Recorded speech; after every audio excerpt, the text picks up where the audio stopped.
Hello and welcome to my presentation. My name is Nontogozo and I am excited to share about my philosophy and ethics in education. In this presentation, I will share my personal teaching philosophy, second, ethical learning in two different teaching approaches, and lastly, the ethical dilemma that occurred in the classroom. I hope you enjoy, and without further ado, let's get started. Now, starting with my personal educational philosophy, it is deeply rooted in a learner-centered approach that is influenced by both constructivist and progressive educational theories. Inspired by John Piaget's theory of constructivism and John Dewey's progressive education model. According to John Piaget's theory, students actively construct knowledge through hands-on experiences, inquiries, and meaningful exploration. Additionally, following John Dewey's progressive education model, where learning involves a real-world process and that encourages students to engage in a problem-solving, critical thinking, and collaborative discussions. Now, how does the relationship between my educational philosophy and my personal value relate to each other? Well, my teaching philosophy, which is based by a student-centered approach influenced by the philosophers mentioned previously, is deeply connected to my personal values of respect, integrity, and inclusivity. These values shape how I engage with students by designing learning experiences and creating an environment where every learner feels valued, powered, and motivated. Now, how does my philosophy manifest in my teaching practice? Well, in my classroom, I apply constructivist and progressive teaching philosophies by using a student-centered approach, as mentioned before. I do this by promoting supportive learning, active learning, critical thinking, self-learning, and collaboration. Now I will talk about applying ethical elements in different teaching approaches. To illustrate ethical learning in the classroom, I will refer to a lesson from CAP's curriculum on photosynthesis and respiration. This lesson is designed for grade 8 learners and it is found on page 5 of the curriculum guide. Now, let's start with integrating an ethical element in a teacher-centered approach.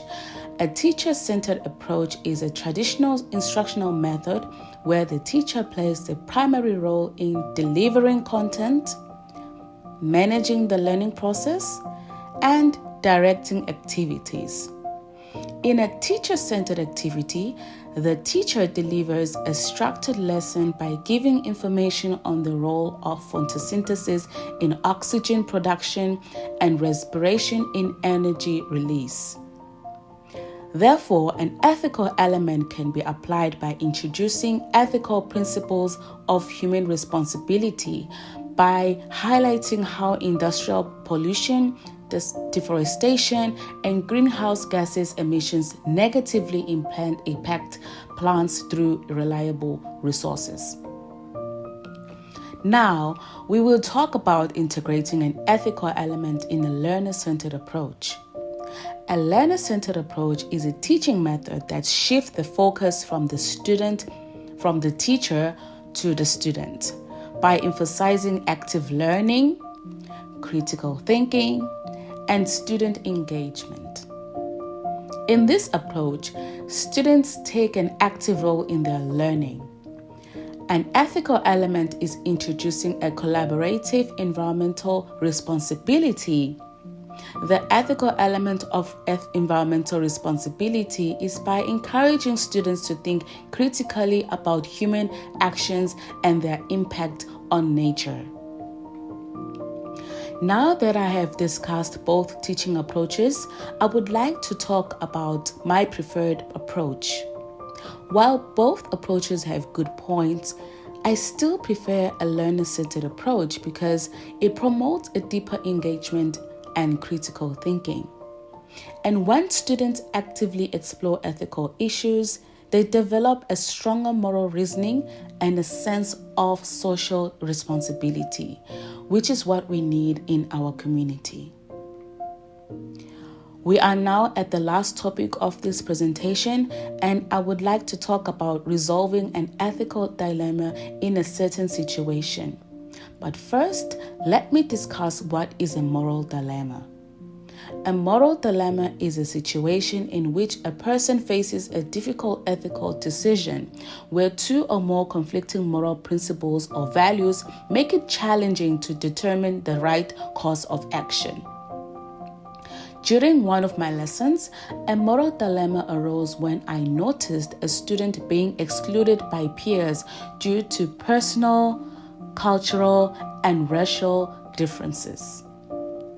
This situation posed an ethical dilemma on how to address discrimination while trying to maintain a positive classroom environment.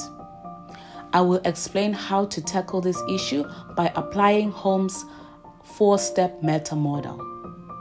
Now, step 1, moral sensitivity. I will recognize the ethical issue on exclusion based on difference in backgrounds. This required immediate intervention to prevent harm and promote inclusivity. But every perspective has a different consequence. If I recognize the issue, then I will successfully speak out and teach the students about discrimination. However, if I ignore the issue and group the students according to their own backgrounds, it may create comfortability, but it may also segregate amongst the learners. Step 2, moral judgment. I will consider possible responses. Option 1, allow the students to change groups to avoid discomfort. Option 2, insist that they work together and not addressing discrimination. Option 3, speak privately with the student to understand their concerns and speak with other learners to understand the importance of unity in the classroom. Step 3, moral motivation.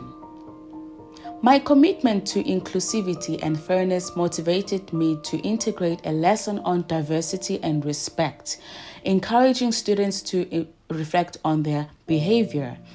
Therefore, the best ethical decision is option 3, speaking privately with the student and understanding their concerns, and speaking with other learners to understand the importance of unity in the classroom. Now, step 4, and the last step, I will have a detailed lesson on and show the students about diversity of people around the world and focusing on unity despite the differences. I will facilitate a group activity where students share their cultural backgrounds and lastly teach them how they can work together with respect. This will build empathy and strengthen the classroom activity and effectively resolving the dilemma.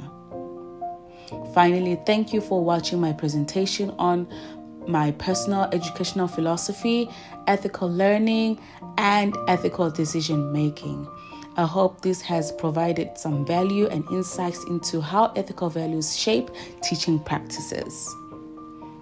Here are the references used in this presentation, and thank you once again. Have a nice day.